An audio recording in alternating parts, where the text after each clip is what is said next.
Welcome. You're here now, and there's nothing else you need to do.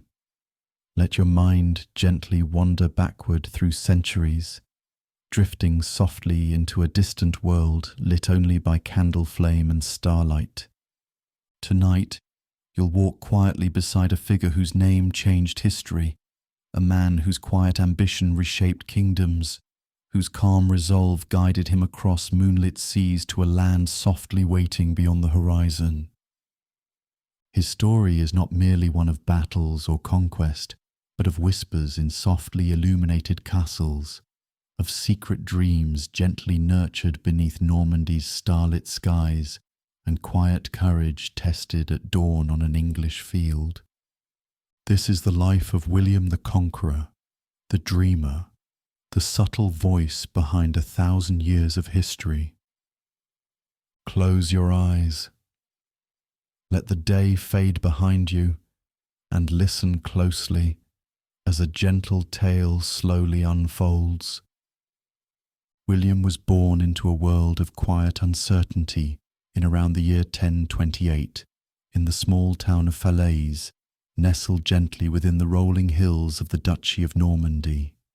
The precise date remains softly wrapped in mystery, much like many moments of his early life. He was the only son of Robert I, the Duke of Normandy, a man whose own path to power had been marked by shadows of rivalry and whispered accusations. His mother was Herleva, a woman whose family lived modestly.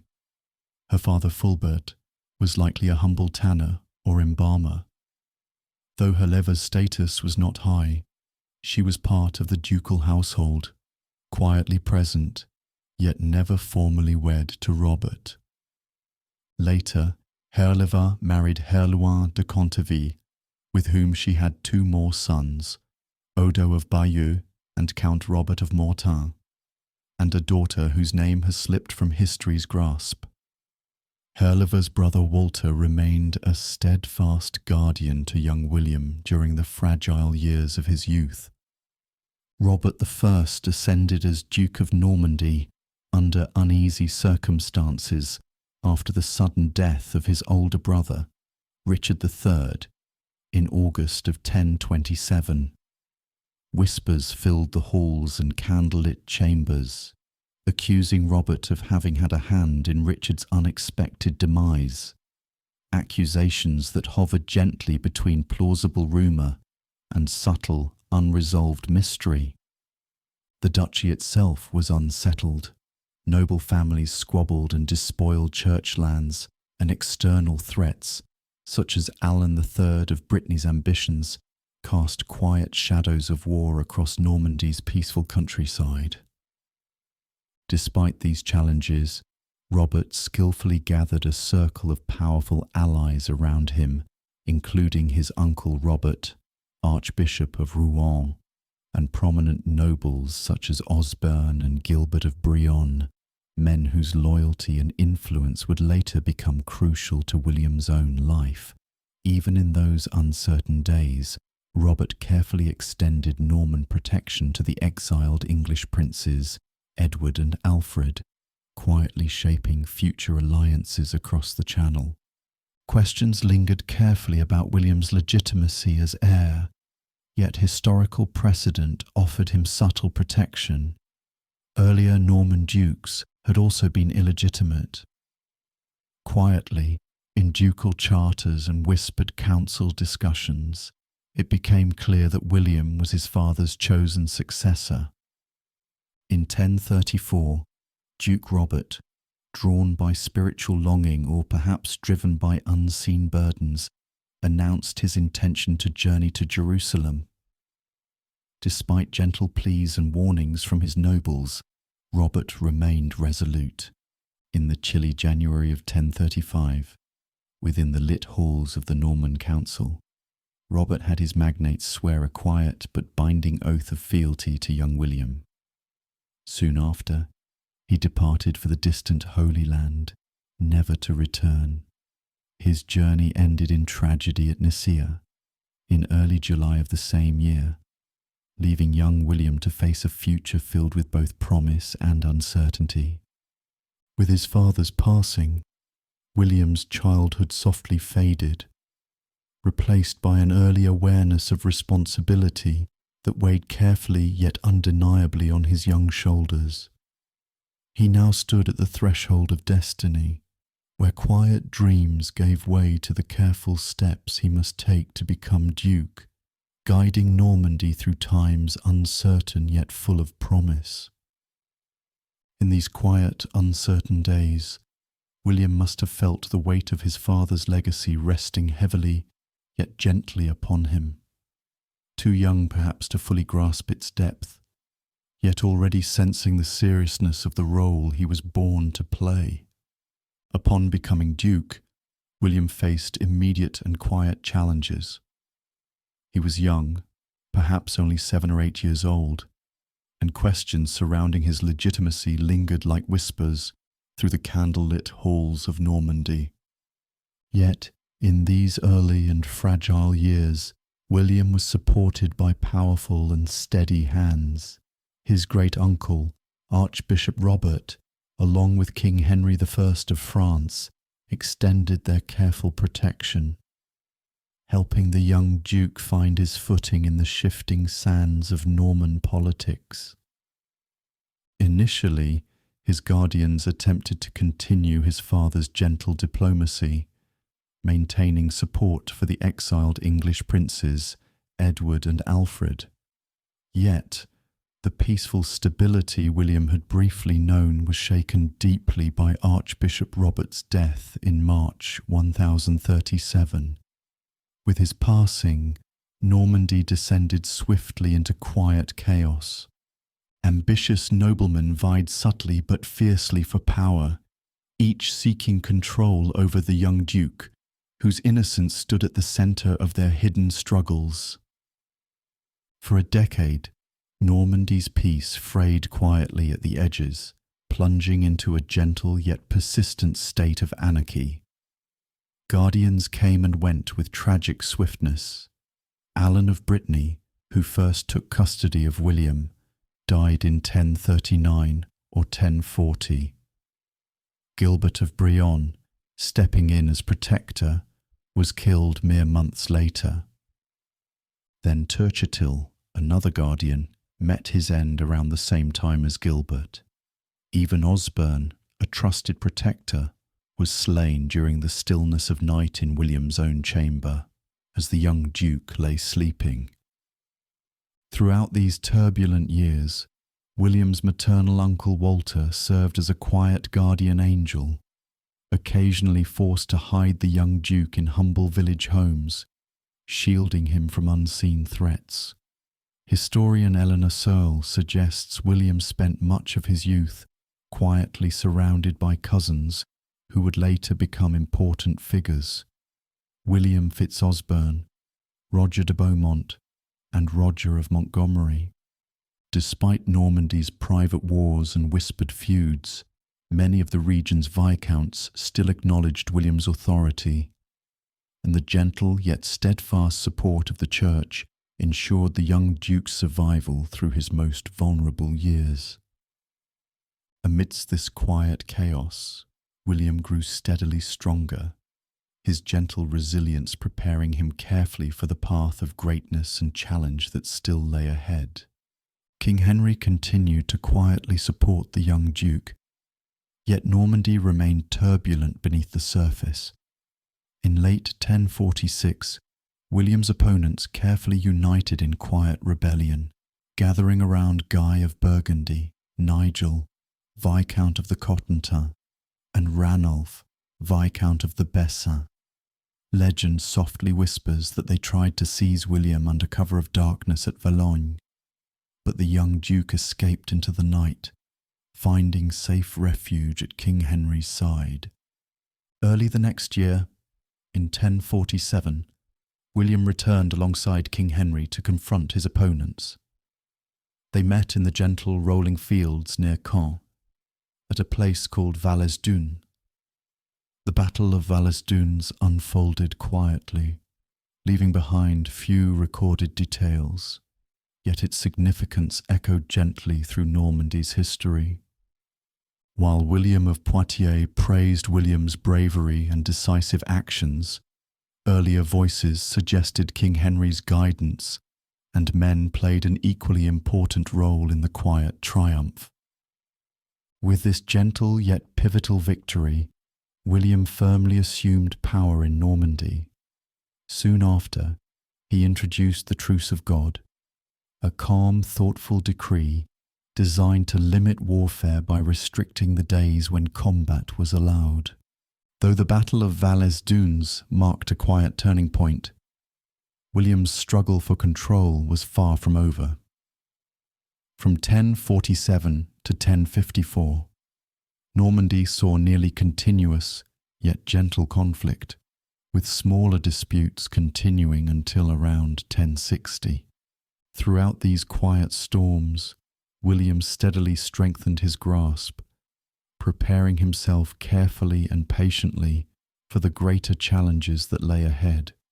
With Normandy now settling beneath his careful guidance, William could at last lift his gaze beyond its borders, considering how his secure foundation might support broader ambitions across Europe. Now his quiet determination would lead him carefully forward, as he began the gentle yet vital task of consolidating the duchy and securing his legacy. William's next steps brought him quietly face to face once more with his persistent rival, Guy of Burgundy, who had withdrawn to his stronghold at Brionne. Patiently and carefully, William laid siege, his resolve unwavering through the slow passing of days. Finally, in the year 1050, William prevailed, exiling Guy and bringing one chapter of rivalry to a peaceful close. Yet new challenges carefully emerged on Normandy's horizon. Geoffrey Martel, the ambitious Count of Anjou, began extending his influence into neighbouring Maine. Sensing the subtle threat, William allied himself once again with King Henry, setting out on a careful campaign. Together, they managed to capture one of Geoffrey's fortresses, though the effort yielded few lasting gains. Central to the quiet struggle for control over Maine were the fortresses held by the influential Belem family, Alençon and Domfront, strategically positioned between rival powers. The Belems skillfully manoeuvred their loyalty among Normandy, Anjou and France, quietly maintaining a delicate independence. When Hugh IV of Maine passed away in 1051, Geoffrey Martel swiftly occupied Maine, prompting William and King Henry to unite once more. With careful persistence, they managed to reclaim the region and secure the strategic strongholds at Alençon and Domfront for Normandy. William, through gentle yet firm resolve, compelled the Belem family to align consistently with Norman interests. But alliances shifted once again. By 1052, King Henry, growing wary of William's increasing authority, joined Geoffrey Martel against him. Normandy once more became a gentle battleground as nobles challenged William's expanding power. Throughout 1053, William quietly but resolutely faced opposition not only from his own nobles, but also from the newly appointed Archbishop of Rouen, Moget. These quiet conflicts, though testing William's resolve, served as stepping stones, guiding him carefully toward the quiet strength and mastery he would soon fully embrace. In February 1054, King Henry and the Norman rebels launched a carefully orchestrated double invasion into Normandy. Henry led the primary force through Évreux, while his half-brother Odo directed another powerful advance from the east. William, calm and deliberate, divided his own forces into two. He personally confronted King Henry, while trusted commanders, men like Robert, Count of Eu, Walter Giffard, Roger of Mortimer, and William de Warenne, quietly stood against the eastern threat. This second force faced Odo's troops at the Battle of Mortimer, achieving a subtle yet decisive victory. The quiet triumph at Mortimer not only ended the immediate invasions, but allowed William's ecclesiastical allies to remove Archbishop Morger, further strengthening his authority.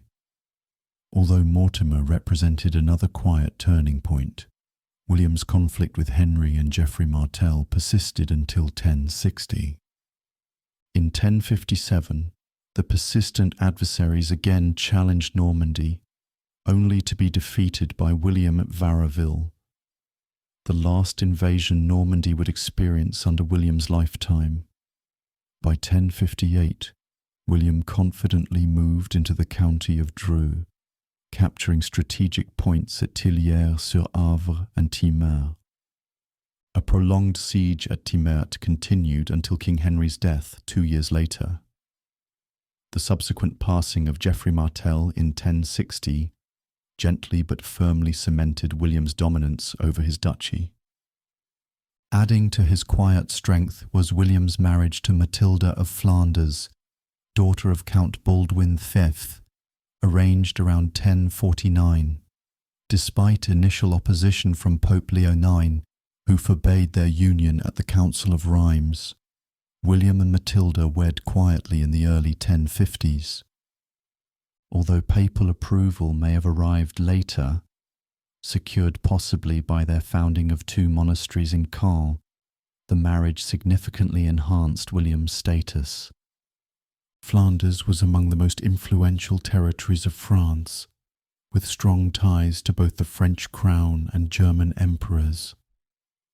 Their union, carefully productive and successful, yielded 4 sons and 5 or 6 daughters, further securing William's quiet but growing legacy. As William's influence softly grew within France, a quiet opportunity emerged from across the English Channel. In 1051, King Edward of England, who had no children of his own, turned his thoughts towards succession. Quiet whispers gently suggested that Edward had chosen William, his distant cousin, as his heir. William, grandson of Edward's maternal uncle Richard II of Normandy, stood at the gentle crossroads between Norman ambition and English destiny. Although the Anglo-Saxon Chronicle claims William visited England late that year, such a journey remains uncertain, as William was quietly occupied with Norman conflicts. Whether Edward truly named William's successor or sought his aid in Normandy's troubles remains unclear, wrapped in quiet layers of historical mystery. However, the powerful Earl Godwin of Wessex, Edward's father-in-law, and once a key supporter, stood opposed to any Norman claim. Relations between King Edward and Earl Godwin had slowly soured, reaching a quiet crisis in 1051 that ended with Godwin's exile from England. During this brief absence, Edward offered the throne to William. Yet Godwin returned in strength in 1052, forcing a reconciliation with the king. Though Earl Godwin reclaimed his lands, the Norman Archbishop Robert of Canterbury was quietly replaced, diminishing Norman influence in England and casting subtle doubt upon William's promised inheritance. In Normandy, William's careful eyes turned again toward securing his borders. After the death of Count Herbert II of Maine in 1062, William claimed the county through his eldest son Robert's betrothal to Herbert's sister, Margaret. Quiet resistance from local nobles was swiftly subdued, and by 1064, William had calmly secured control over Maine. He appointed a loyal Norman bishop at Le Mans, and gently permitted his son Robert Curthose to pledge homage to Geoffrey the Bearded, the new Count of Anjou, ensuring temporary calm along Normandy's western boundary.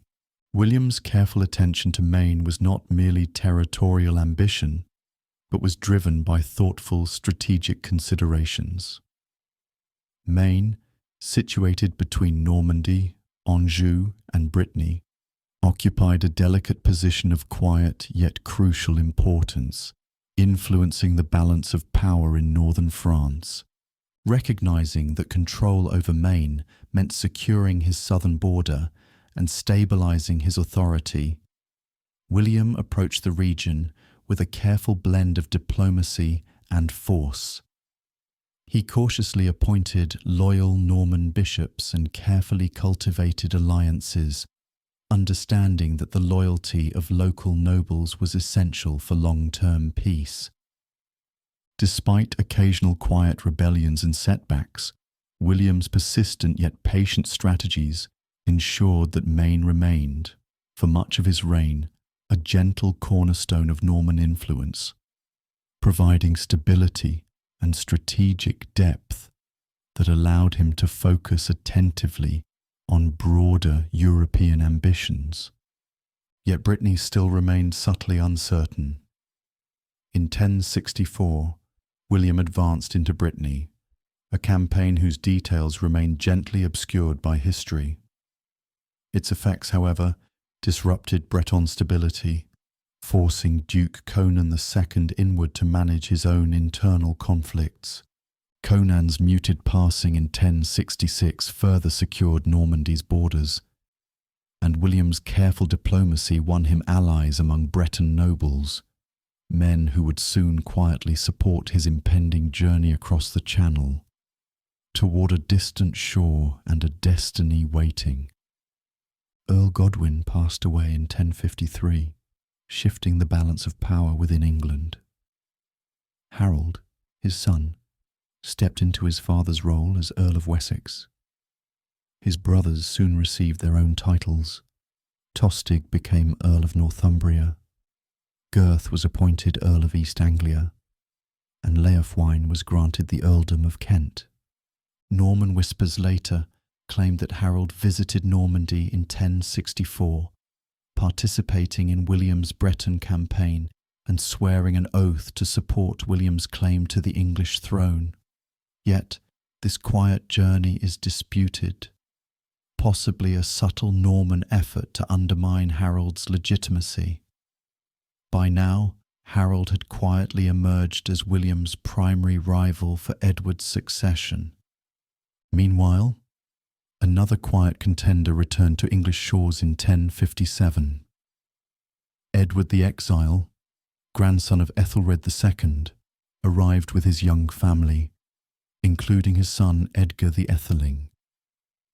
Although Edward died shortly after returning, his presence introduced yet another gentle ripple into the English succession.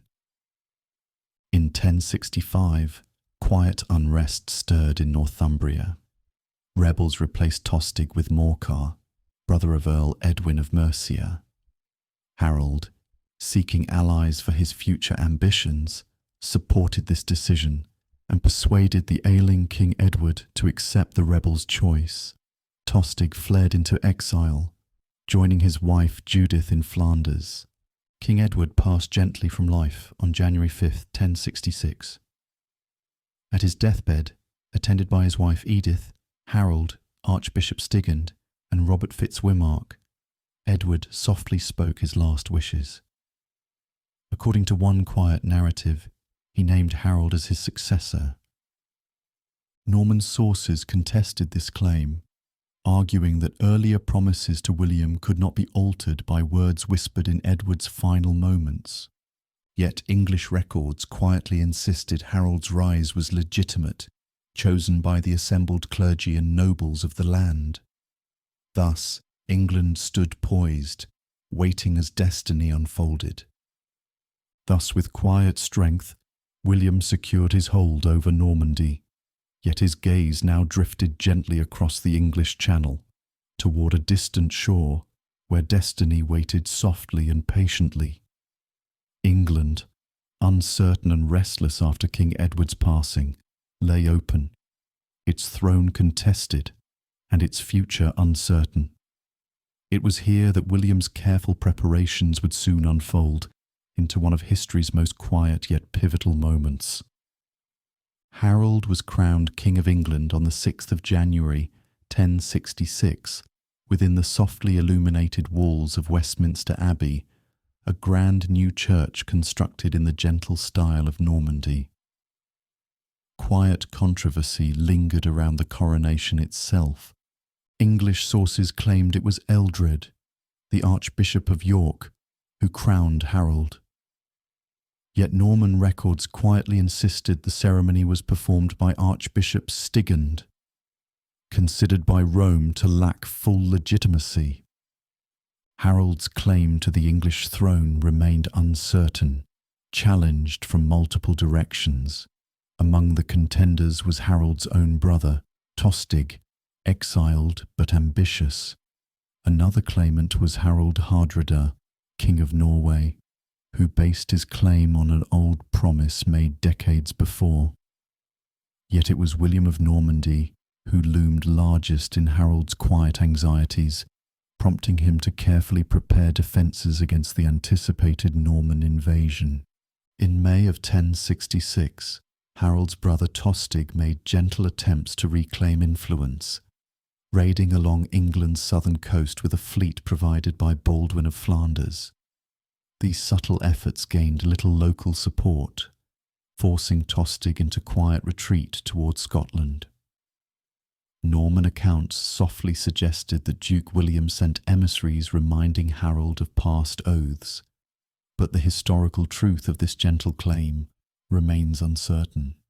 Throughout the summer months, Harold carefully marshalled his troops and positioned fleets along the English Channel, patiently awaiting William's quiet yet inevitable advance. In Normandy, Duke William moved gently but purposefully. According to chronicler William of Poitiers, the Duke gathered his nobles, ostensibly to deliberate upon the risks of invasion. Yet any quiet debate was likely symbolic. By then, William had established firm but subtle control over his nobles, who quietly anticipated rewards from a successful conquest. William of Poitiers also claimed papal approval for William's mission, suggesting that Pope Alexander II provided both consent and a papal banner for the invasion. Though direct confirmation of this claim is uncertain, later events suggest some level of papal acknowledgement. To maintain calm within Normandy, William placed the gentle governance of his duchy into the careful hands of his wife Matilda during his absence. With quiet resolve, he now turned toward England, poised upon the shores of destiny. Throughout the summer, William quietly but steadily assembled his army and fleet along the gentle shores of Normandy, while chroniclers such as William of Jumièges claimed the fleet numbered 3,000 ships, a number exaggerated by legend. It was undoubtedly vast, carefully constructed, and prepared with meticulous patience. Historians debate where this fleet first took shape. William of Poitiers suggests it was built near the mouth of the river Dives, while William of Jumièges places its origins at Saint-Valery-sur-Somme. Yet both agree that ultimately the Great Armada sailed from Saint-Valery-sur-Somme, bearing troops drawn not only from Normandy and Maine, but also gentle waves of mercenaries, allies, and volunteers from Brittany, Flanders, and other quiet corners of Europe. Though the army and fleet stood ready by early August, gentle yet persistent winds delayed their departure until late September. Beyond the quiet whims of weather, William likely waited cautiously, informed by careful reports that Harold's forces were alert, assembled, and guarding the English coast. In England, King Harold maintained quiet vigilance through the long summer months, keeping his troops prepared. Yet as the harvest approached, and with supplies dwindling, Harold disbanded his army on the 8th of September, quietly hoping William's invasion might never arrive. Little did he know that across the gentle waters, destiny had already set William's sails toward the quiet shores of England. As William's quiet preparations took shape, England itself was gently yet restlessly stirring. Harold had secured the crown, but his claim remained contested from multiple sides. Soon quiet ripples of conflict would rise to meet him, drawing William closer to his destiny, carefully yet inevitably onto England's shores. In September 1066, England faced its first quiet tremor of invasion. Tostig Godwinson, Harold's exiled brother, allied himself with Harold Hardrada of Norway, launching an attack into Northumbria. Their forces swiftly overcame local defenders under Morcar and Edwin at the gentle fields of Fulford near York. Hearing of this northern threat, King Harold rapidly marched northward. On September 25th at Stamford Bridge, Harold's forces decisively defeated the invaders, ending the lives of both Tostig and Hardrada. Yet just 2 days later, as Harold was still catching his breath, William's fleet finally set sail from Normandy. Quietly crossing the English Channel and arriving at Pevensey Bay on September 28th. William quickly moved eastward to Hastings, where he built a quiet, fortified base. From this position, he cautiously began raids into the surrounding countryside, carefully maintaining his link to the sea and his homeland across the water. After defeating Hardrada, Harold rapidly turned south again, leaving many troops behind in the north. Upon learning of William's arrival, Harold paused briefly in London before swiftly marching toward Hastings. Hoping for surprise, Harold moved with careful urgency. But William's scouts carried word of his approach back to the Norman camp. On the morning of October 14th, beneath quiet autumn skies, the two forces met near Hastings. Harold positioned his troops atop Senlac Hill, forming a sturdy shield wall. William's forces, numbering similarly but with both cavalry and archers, advanced upward. The battle began around 9 o'clock and continued throughout the long day, its precise events obscured by conflicting accounts. Initially, Harold's shield wall held strong, repelling the Norman charges and inflicting heavy losses. At one point, panic rippled through William's Breton troops, prompting a temporary retreat. Seeing this, some English troops chased after them, only to be drawn away and scattered by Norman cavalry.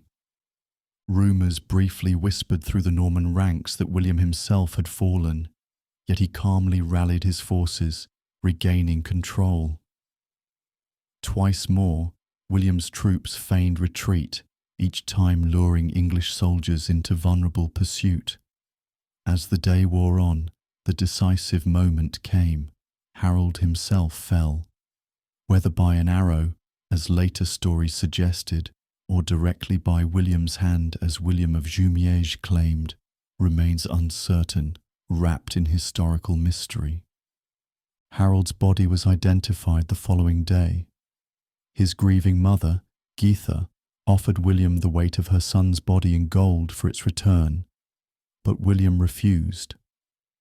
Harold's final resting place remains uncertain. Some say his body was returned to the sea. Others quietly whisper it was secretly buried at Waltham Abbey, a monastery he himself had founded. With victory secured, William hoped England would submit peacefully. Yet quiet resistance lingered. English nobles briefly elevated Edgar the Etheling as king, though their support remained hesitant and uncertain. Responding softly but firmly, William moved through southern England, capturing key locations such as Dover, Canterbury and Winchester, securing his position carefully. By late November, William reached Southwark, just across the Thames from London. He led his forces westward, burning paths along the way until crossing the Thames at Wallingford in early December. Here, Archbishop Steigen submitted peacefully, soon followed by Edgar the Etheling, Morcar, Edwin, and Archbishop Eldred at Berkhamsted. Quietly triumphant, William sent troops into London to construct a fortified castle, marking his control. Finally, on Christmas Day, within the gentle walls of Westminster Abbey, William was crowned King of England, his destiny and firmly fulfilled. In the quiet aftermath of victory, William paused to reflect, knowing that winning the battle had been just the beginning. Now he faced the delicate and thoughtful task of becoming king in more than name alone. With William now crowned and his position secured, the time had come for him to carefully weave together the delicate threads of his new kingdom. He faced the quiet task of reconciliation, calming the restless waters of England, and binding together Norman strength and English tradition into a lasting unity. With his coronation completed, William remained in England, seeking to reconcile with the native nobles. He confirmed Edwin of Mercia, Morcar of Northumbria, and Waltheof of Northampton in their lands and titles. Waltheof was carefully bound to William's rule through marriage to William's niece Judith, while a marriage between Edwin and one of William's daughters was proposed. Even Edgar the Etheling was granted gentle concessions of land, as William cautiously sought unity. Initially, ecclesiastical offices remained unchanged, including Archbishop Stigand, despite the Pope's earlier disapproval. However, families of those who directly opposed William at Hastings, notably Harold and his brothers, lost their holdings. By March, William felt secure enough in his position to return briefly to Normandy. He carefully took prominent figures such as Stigand, Morcar, Edwin, Edgar, and Waltheof with him, ensuring their cooperation. In his absence, William entrusted England to his half-brother Odo, Bishop of Bayeux, and William Fitzosborne, son of his former guardian. Both were elevated to powerful earldoms, Odo in Kent and Fitzosborne in Hereford. Despite placing Normans in high positions, William maintained native English sheriffs, cautiously balancing continuity and change. Back in Normandy, William attended ceremonies at Rouen and the Abbey of Fécamp, strengthening spiritual and political bonds. Yet peace was fragile. A former ally, Eustace of Boulogne, attempted an invasion at Dover but was repelled. English resistance, softly stirring, emerged under figures such as Edric the Wild, who attacked Hereford. In Exeter, Harold's mother Geitha rallied resistance. Odo and Fitzosborne responded quietly yet firmly, initiating castle-building projects to assert Norman control. By December 1067, William returned to England and carefully besieged Exeter, which surrendered after 18 gentle days. William swiftly built a castle there, reinforcing his authority. Meanwhile, Harold's sons raided from bases in Ireland, but were quietly defeated near Bristol. By Easter, William reached Winchester, joined by his wife Matilda, who was crowned queen in May 1068. Yet English discontent lingered. In 1068, Edwin and Morcar rose in revolt, supported by Gospatric of Northumbria. William calmly marched northward, securing Warwick Castle and accepting the quiet submission of Edwin and Morcar. He continued north, establishing castles at York and Nottingham, before returning south to build fortifications at Lincoln, Huntingdon and Cambridge. These castles were entrusted to loyal supporters such as William Peveril and Henry de Beaumont. With the countryside secured, William returned to Normandy late in the year.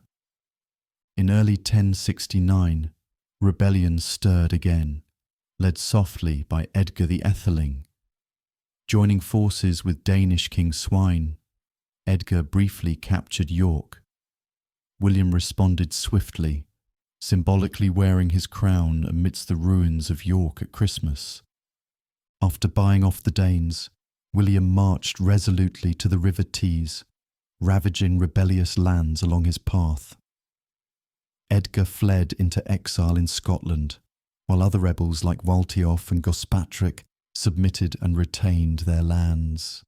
Through the bitter winter, William crossed the Pennines, defeating remaining resistance at Shrewsbury. In this harsh campaign, known by history as the Harrying of the North, William softly reasserted control. By Easter of 1070, William ceremonially wore his crown once more at Winchester, the land quietly but firmly beneath his rule.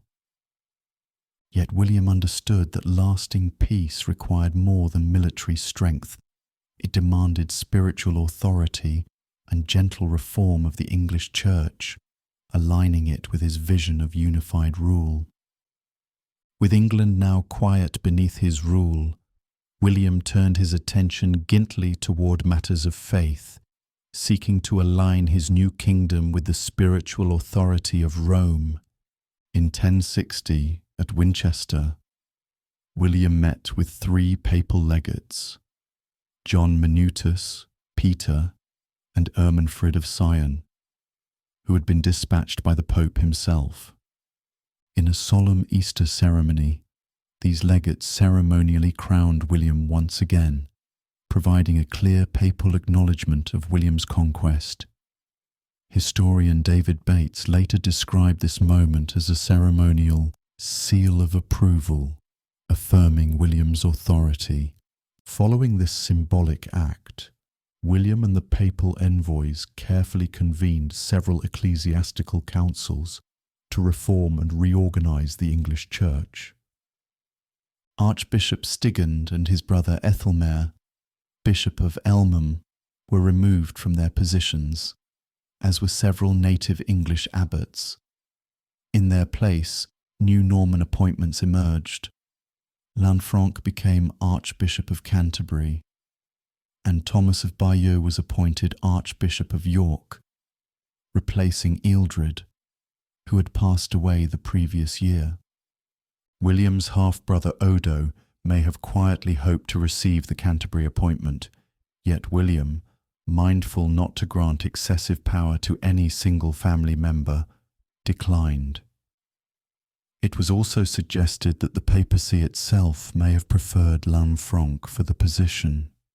As this quiet reorganization continued, most English bishops were carefully replaced by Normans, with only a few native English bishops and some continental prelates appointed previously by Edward the Confessor remaining.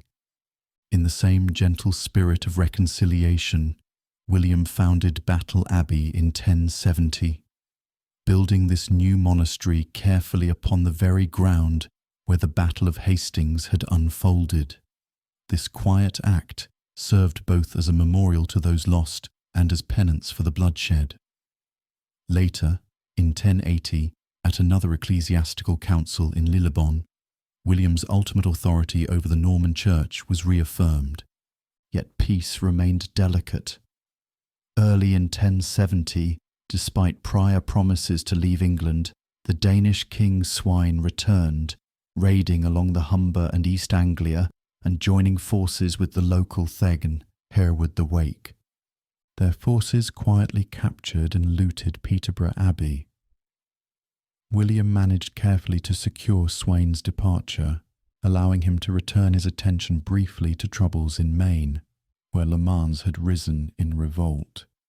Another quiet crisis emerged following the death of Count Baldwin VI of Flanders, whose widow Richilde struggled to maintain authority for her 2 young sons, Arnulf and Baldwin. Baldwin's brother Robert contested her rule. Richilde proposed marriage to William Fitzosbern, William's trusted ally, who accepted. But Fitzosbern was tragically killed at the Battle of Cassel in February 1071. Robert then became Count of Flanders, shifting the delicate balance of power against William. Back in England, William firmly ended the northern rebellions in 1071. Earl Edwin was betrayed and killed by his own men, while William carefully built a causeway to subdue the resistance at the Isle of Ely, where Hereward and Morcar sought refuge. Hereward escaped quietly, but Morcar was captured, stripped of his earldom, and imprisoned. In 1072, responding swiftly to another challenge, William invaded Scotland, gently defeating King Malcolm, who had earlier invaded northern England. The two kings agreed softly to peace at Abernethy, with Malcolm providing his son Duncan as a hostage and likely agreeing to expel Edgar the Etheling from his court. William then turned his focus back to the continent. In early 1073, he swiftly reclaimed Le Mans from Fulk le Rechin, Count of Anjou, stabilizing his power in northern France. Yet tensions persisted. Robert of Flanders welcomed Edgar the Etheling into his court and allied himself through marriage to King Philip I of France, another quiet opponent of Norman influence. William briefly returned to England in 1073 to release his troops, but quickly journeyed back to Normandy, spending the entirety of 1074 there. England was carefully entrusted to loyal supporters, including Richard Fitzgilbert, William de Warenne, and Archbishop Lanfranc. William's confidence in leaving England for a full year quietly reflected his secure hold on the kingdom. Meanwhile, Edgar the Etheling, having returned to Scotland from Flanders, was offered Montreuil-sur-Mer by King Philip as a strategic base against William. But Edgar was soon compelled to submit once again to William's authority, returning to the Norman court. Though thwarted in this quiet manoeuvre, King Philip turned his attention carefully toward Brittany, inciting a new revolt in 1075. Yet beneath this careful facade of stability, William's realm remained unsettled.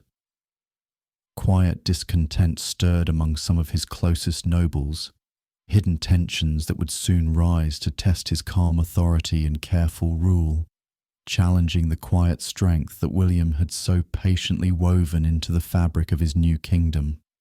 In 1075, while William was away from England, quiet discontent blossomed into open rebellion. Ralph de Gale, Earl of Norfolk, and Roger de Breteuil, Earl of Hereford, secretly conspired against William. Ralph, of Breton heritage, had spent much of his life in Brittany, holding lands there even now. Roger, a Norman noble and the son of William's late ally, William Fitzosborne, felt diminished in his inheritance, holding less power than his father once had. Ralph, too, felt his authority limited, likely fueling his quiet resentment and participation in this rebellion. Their revolt took gentle shape at a wedding in Exning, Suffolk, where Ralph married Roger's relative. They gathered support, drawing in Waltheof, Earl of Northumbria, and Breton nobles, sympathetic to their cause. Ralph also sought assistance from Denmark. Yet William, calm and firm, remained in Normandy as his loyal nobles in England swiftly moved to subdue the rebels. Roger found himself trapped in Herefordshire, prevented from leaving by the determined efforts of Bishop Wulfstan of Worcester and Abbot Ethelwig of Evesham. Ralph retreated into Norwich Castle, swiftly besieged by loyal Normans, including Odo of Bayeux, Geoffrey de Montbray, Richard Fitzgilbert, and William de Warenne. Ralph eventually fled to Brittany, leaving Norwich Castle under the gentle yet courageous control of his wife. After a brief siege, Norwich surrendered, and its defenders were allowed peacefully to return to Brittany. A Danish fleet led by King Sweyn's brother, Knut, arrived too late, finding Norwich already in Norman hands. After minor coastal raids, they quietly returned home. William himself returned to England later in 1075, celebrating Christmas in Winchester and decisively dealing with the aftermath. Roger and Waltheof were imprisoned, with Waltheof executed in May 1076. Shortly thereafter, William returned to Normandy to confront Ralph's lingering rebellion. By September 1076, William advanced into Brittany, laying siege to Ralph's stronghold at Dolon. However, King Philip of France came to Ralph's aid, defeating William at the Battle of Dol, forcing him gently yet decisively back into Normandy. Although it marked William's first defeat, it changed little overall. William swiftly repelled a subsequent Angevin attack on Maine. However, William's position weakened slightly when Simon de Crépy, Count of Amiens, retired to a monastery, passing the strategically crucial Vexin region to King Philip. Nonetheless, William managed a quiet peace with Philip in 1077 and a careful truce with Count Fulk of Anjou shortly thereafter. Yet quietly and unexpectedly, familial tensions arose in late 1077 or early 1078 between William and his eldest son, Robert. Robert, frustrated by a lack of authority and influence, left Normandy with other dissatisfied young nobles, including Robert of Bellême, William de Breteuil, and Roger, son of Richard Fitzgilbert. They began raids from the castle at Remoulade, supported by William's continental rivals. William swiftly countered, forcing the rebels from Remoulade. Yet King Philip provided them refuge at Gerberoy, strengthening their position. William besieged Gerberoy in January 1079, but after 3 weeks, Robert himself led a surprise attack from the castle, unhorsing and nearly killing William. Only the brave intervention of an English nobleman, Toki, saved William, though Toki himself fell in battle. Forced to withdraw, William retreated to Rouen. By April 1080, father and son reached an understanding. William confirmed once again that Robert would inherit Normandy upon his death. However, news of William's setback at Gerberoy emboldened dissent in England. King Malcolm of Scotland seized the moment, raiding deeply into northern England. Growing restless, the people of Northumbria revolted, killing Walcher, their Norman bishop and earl. In response, William sent his half-brother Odo to suppress the rebellion. William himself returned to England in July 1080, sending Robert northward to confront Malcolm. Robert swiftly forced Malcolm into peace, building the new castle at Newcastle upon Tyne. William celebrated Christmas at Gloucester and wore his crown ceremonially at Winchester in Whitsun 1081. When a papal embassy arrived, demanding William's fealty to Rome, he quietly yet firmly refused. Later that year, William visited Wales. English chronicles described it as a military campaign, while Welsh accounts called it a pilgrimage. Historian David Bates suggests it was likely a strategic move to extend Norman influence. By year's end, William was again on the continent, carefully dealing with further disturbances in Maine. Though leading an expedition there, William ultimately agreed to a negotiated settlement brokered by a papal legate, temporarily restoring calm to his continental holdings. After navigating years of quiet conflict and subtle rebellions, William entered a period where historical records grow sparse. Yet beneath this peaceful silence, unseen tensions stirred, promising new challenges and quiet sorrows that would once again test the strength and calm resilience of William's reign. Historical records from the years 1082 through 1084 grow quiet and sparse, suggesting a brief period of calm in William's otherwise turbulent reign. Yet subtle conflicts continued beneath this apparent stillness.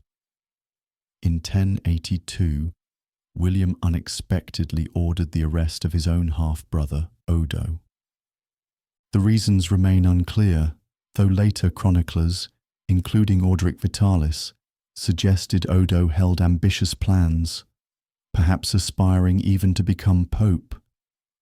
Odo allegedly attempted to recruit William's own vassals into a distant campaign in southern Italy, subtly undermining William's authority. Such interference William would never tolerate. Odo remained imprisoned for the remainder of William's life, though remarkably, his lands stayed untouched. In 1083, William faced renewed turmoil within his own family. Robert, his eldest son, rebelled once again, aided by the French king. Robert's persistent dissatisfaction stemmed from a deep sense of frustration and powerlessness, as William had consistently refused him significant autonomy or clear governance over Normandy or Maine. Robert's growing resentment was further intensified by William's evident preference for tighter control, causing him to seek alliances beyond his father's reach, even aligning himself gently with his father's rivals to assert his own place and identity. Another blow came softly yet painfully that year, when Queen Matilda passed away on the 2nd of November. Her death deeply affected William, who had always been closely bound to his gentle queen. Her loss cast a quiet shadow over his remaining years. Maine, too, remained restless.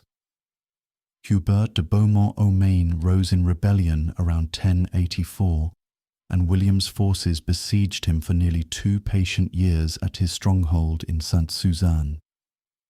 Eventually peace returned quietly between Hubert and William, restoring Hubert to royal favour.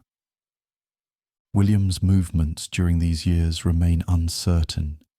He was in Normandy during Easter of 1084, yet possibly visited England around that time to gather the Danegeld, funds urgently needed for defending against a looming invasion from King Knut IV of Denmark. Both English and Norman forces stayed vigilant throughout 1085 and into 1086, preparing calmly for a threat that never arrived. Knut's death in July 1086 finally brought a gentle end to this anxious period, relieving William of one pressing concern, if only temporarily. As the years advanced, William felt the gentle weight of age and struggle pressing upon him, bringing quiet reflection on the profound achievements and deep sacrifices of his extraordinary life. William, now firmly settled upon his throne, began reshaping England with quiet determination. To ensure lasting stability, he carefully ordered the construction of numerous castles and fortresses throughout the land. Among these was the White Tower, the imposing central keep of what became known as the Tower of London. At first, these fortifications were humble structures built from earth and timber, but gradually they were replaced with sturdy stone keeps, providing secure havens from rebellion and bases from which to control the countryside. Initially, many Normans who settled in England retained personal knights within their households, rather than granting them lands. Gradually, however, these knights received lands of their own, a subtle process known as sub-infeudation. William required his magnates to provide specific quotas of knights, not only for military campaigns but also for garrison duties within castles. This marked a gentle but clear departure from the Anglo-Saxon tradition, which had organised military service based upon territorial units like the Hyde. By the end of William's reign, After weathering multiple rebellions, most of England's native Anglo-Saxon nobility had been replaced by Normans and other continental nobles. Interestingly, not all who accompanied William during the conquest gained large estates. Indeed, some Normans hesitated to accept lands in a kingdom that did not always appear fully pacified.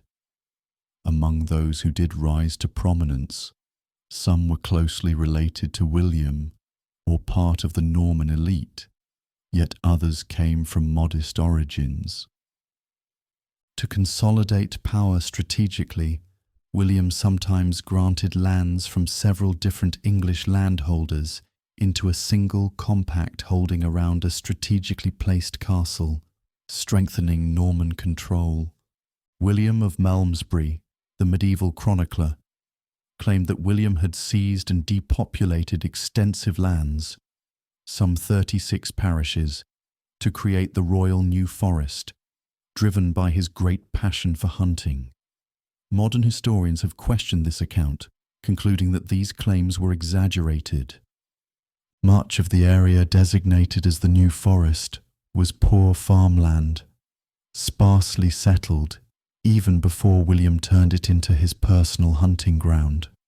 Nevertheless, William's enthusiasm for hunting was undeniable, and he introduced forest laws across England, regulating hunting rights and managing wildlife in these reserved royal domains. William governed his separate territories without attempting to unify their administrative systems. Even his official seals after 1066 emphasized his dual roles distinctly as King of England and Duke of Normandy. In Normandy, William still recognized his feudal obligation to the French king, but in England, he acknowledged no higher authority. Administrative practices remained separate across his domains, with each retaining its own distinct traditions. For instance, England continued the use of royal writs, documents unknown on the continent, and the formats of Norman charters differed noticeably from their English counterparts, emphasizing the separate yet complementary nature of William's rule. William inherited an English government whose complexity surpassed that of Normandy. England was thoughtfully divided into shires or counties, each carefully subdivided into smaller units known as hundreds or wapentakes. Each shire was administered by a royal official called a sheriff, whose role was gently similar to that of a Norman viscount. The sheriff oversaw royal justice and the careful collection of royal revenues, forming a quiet yet critical link in the chain of William's rule. To manage his expanded territories effectively, William travelled frequently and extensively, crossing the English Channel at least 19 times between 1067 and his death. Initially, from the Battle of Hastings until around 1072, he spent most of his time gently overseeing affairs in England. Afterward, Normandy reclaimed the greater share of his attention. William governed through his personal household, issuing decisions that reached distant parts of his domains through letters and documents. During his absences, he thoughtfully appointed deputies, often close family members, such as his half-brother Odo or his wife Matilda, to manage affairs, especially when extended absences were anticipated. William continued to collect the Danegeld, a quiet but essential land tax. Unique among contemporary European taxes, the Danegeld was assessed based on the value of landholdings and varied according to need. Typically set at 2 shillings per hide, it could rise to as high as 6 shillings per hide during crises. The coinage minted in William's territories also reflected quiet distinctions between his realms. English coins boasted high silver content, superior craftsmanship, and were carefully reminted every 3 years. In contrast, Norman coins had lower silver content, less artistry, and were seldom reissued. While England exclusively used its own coinage, Normandy accepted foreign currency. Significantly, English coins rarely circulated in Normandy, illustrating William's subtle yet deliberate decision not to fully integrate his monetary systems. William's considerable landholdings further solidified his quiet dominance over England. As King Edward's heir, he controlled extensive former royal lands, as well as vast estates seized from Harold and his family. These holdings made William, by a considerable margin, the largest secular landowner in the kingdom, reinforcing his powerful and far-reaching authority. After many quiet years of careful rule, marked by gentle yet profound changes across his lands, William's strength began softly to wane. The weight of decades spent in patient struggle and quiet governance now settled upon him, guiding him toward the final chapter of his remarkable life, a gentle yet inevitable journey toward the quiet embrace of history. William left England toward the close of 1086, returning to the continent with quiet purpose. Shortly after arriving, he arranged the marriage of his daughter, Constance, to Duke Alan of Brittany, a strategic move aimed at gently securing allies against the persistent threat posed by the French king. Yet William's eldest son Robert, still aligned with the French crown, continued to incite troubles, compelling William to lead an expedition into the contested French region of Vexin in July of 1087. During this expedition, as William laid siege to the town of Mantes, he either fell suddenly ill or was painfully injured by the pommel of his saddle. The ailing king was swiftly carried to the priory of Saint-Gervais near Rouen, where he passed gently from this life on the 9th of September, 1087. Accounts of his final days remain uncertain, clouded by differing narratives. The chronicler Orderic Vitalis offered a lengthy and dramatic depiction, complete with elaborate speeches, though likely more reflective of an idealized royal death than historical fact. Another account, known as the De Obitu Wilhelmi, proved merely a retelling of earlier medieval stories, casting further gentle shadows upon the true details of William's final moments. Upon his death, William's lands were divided thoughtfully among his sons. Normandy passed quietly to Robert, while the custody of England went to William's second surviving son, also named William, with the expectation he would become king. Henry, the youngest, was provided carefully with wealth rather than lands. The elder William entrusted England to his second son, sending him back across the Channel around the 7th or 8th of September, with letters instructing Archbishop Lanfranc to offer him support. Further bequests included generous gifts to the church and money to aid the poor. William also instructed the gentle release of all his prisoners, including his half-brother, Odo. Yet immediately after William's passing, quiet chaos ensued. Those present at his deathbed swiftly dispersed, each attending urgently to personal concerns. Eventually, Rouen clergy arranged to fulfill William's last wish, to be buried in Caen within the Abbaye aux Hommes, a monastery he had personally founded. At the funeral, attended solemnly by Normandy's bishops, abbots, and William's son Henry, a sudden disruption arose. A citizen of Caen loudly protested, claiming William had unjustly taken his family's land to build the abbey. After quick consultations, the man's claim was proven true, and he was promptly compensated. Yet another indignity occurred as attendants attempted to lower William's body into the prepared tomb. Finding the tomb too small, They pressed the corpse down forcefully, causing it to rupture and filling the church with a disturbing odour, an unsettling, undignified end for a king who had shaped history so profoundly. William's resting place was eventually marked by a marble slab bearing a Latin inscription added in the early 19th century. Over the centuries, his tomb suffered several disruptions. In 1522, on papal orders, it was opened, and the intact body was respectfully restored. However, in 1562, amidst the French wars of religion, the tomb was desecrated and the bones scattered and lost, except for a single thigh bone. This sole relic was respectfully reburied in 1642 beneath a new marker, later replaced by a more elaborate monument a century after. The French Revolution brought further destruction, but today, a simple ledger stone marks the final resting place of the king, once known as William the Conqueror.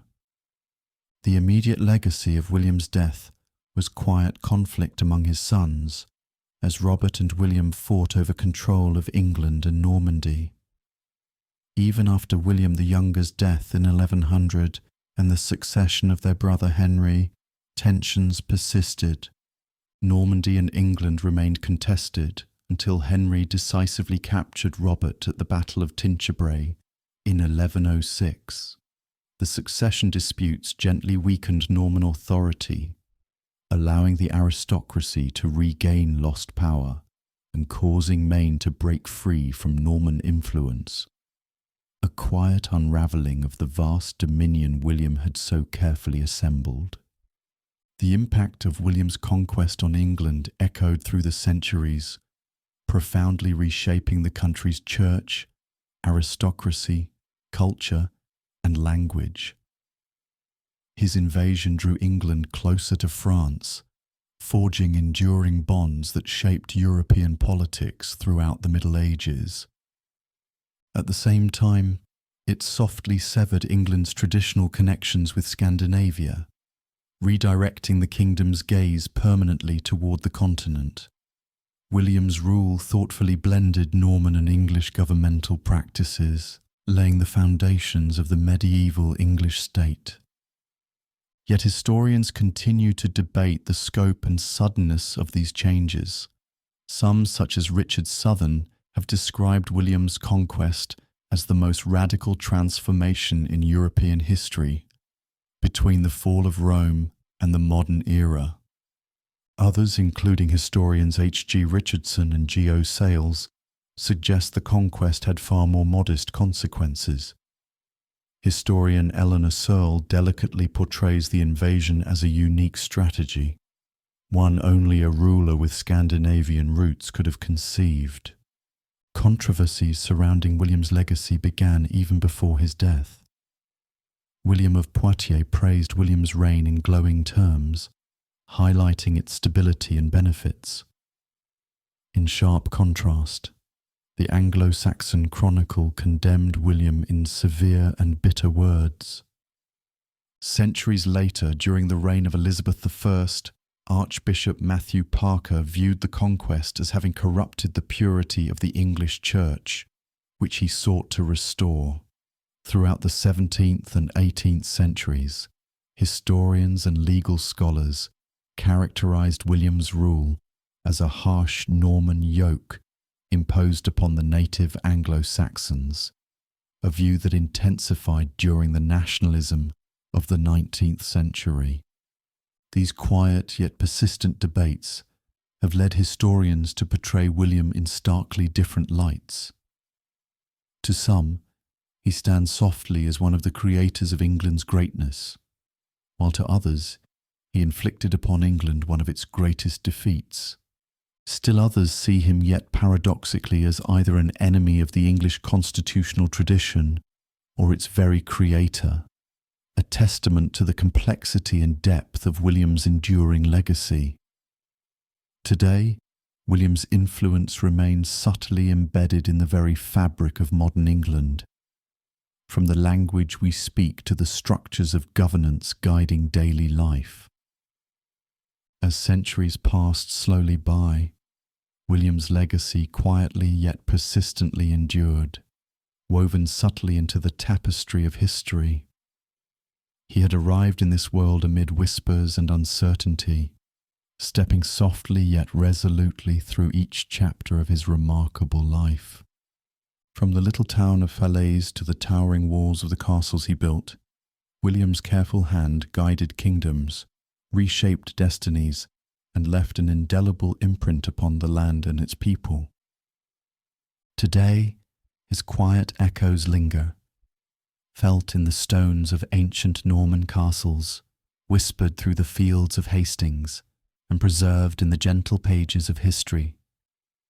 William's conquest profoundly shaped the character of England, influencing its language, culture, and traditions, intertwining Norman strength with Anglo-Saxon resilience. The boundaries he drew, the systems he carefully established, the churches and fortresses he built, continue to mark the landscape and memory of generations. Yet William himself remains enigmatic, a figure of strength and subtlety, complexity and contradiction. To some he was a builder, assembling the foundations of modern England, guiding it toward unity and greatness. To others, his conquest was harsh, a quiet storm that swept away traditions and freedoms, imposing a new order and altering a nation's course forever. Like many powerful figures of history, he remains suspended between reverence and reproach, praise and quiet condemnation. As you reflect on his life, consider the quiet lessons it imparts, the courage found in calm perseverance, the strength hidden in thoughtful silence, and the lasting influence of careful, patient determination. William's story reminds us that even the greatest legacies begin quietly, emerging gently from uncertainty and adversity to shape the world in subtle yet profound ways. Now, as you close your eyes and drift toward restful sleep, let the quiet echoes of William's story accompany you, a gentle reminder of humanity's timeless journey, the quiet unfolding of ambition, the gentle pursuit of meaning, and the peaceful yet powerful flow of history, carrying us all toward tomorrow. Rest now, peacefully, carried into dreams by whispers of a past that shapes the present and softly guides us onward.